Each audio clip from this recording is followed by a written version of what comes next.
Kia ora tātou. Nau mai, haere mai ki te whiti tuarima, panui.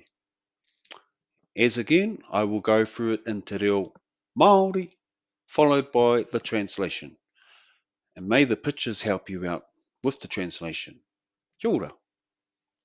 Whakarongo mai. Ko tahi te rākau karaka. E rua ngā rākau kahurangi. E toru ngā rākau parauri. E whā ngā rākau pango. E rima ngā rākau kōwhai. E ono ngā rākau māwhiru. E whitu ngā rākau karera.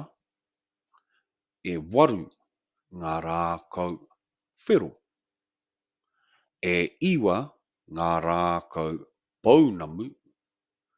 Te kau ngā rākau mā.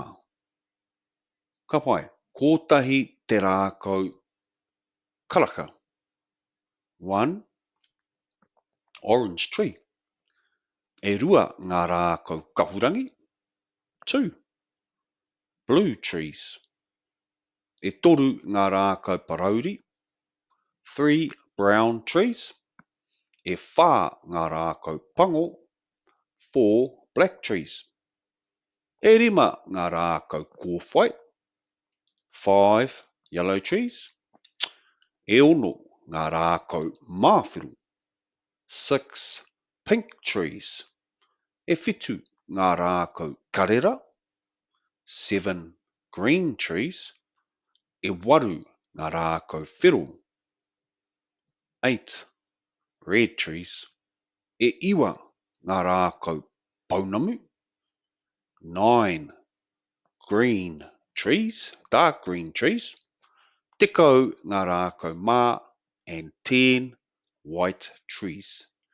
Nō reira kua mutu te whiti tuarima pānui. Kia ora.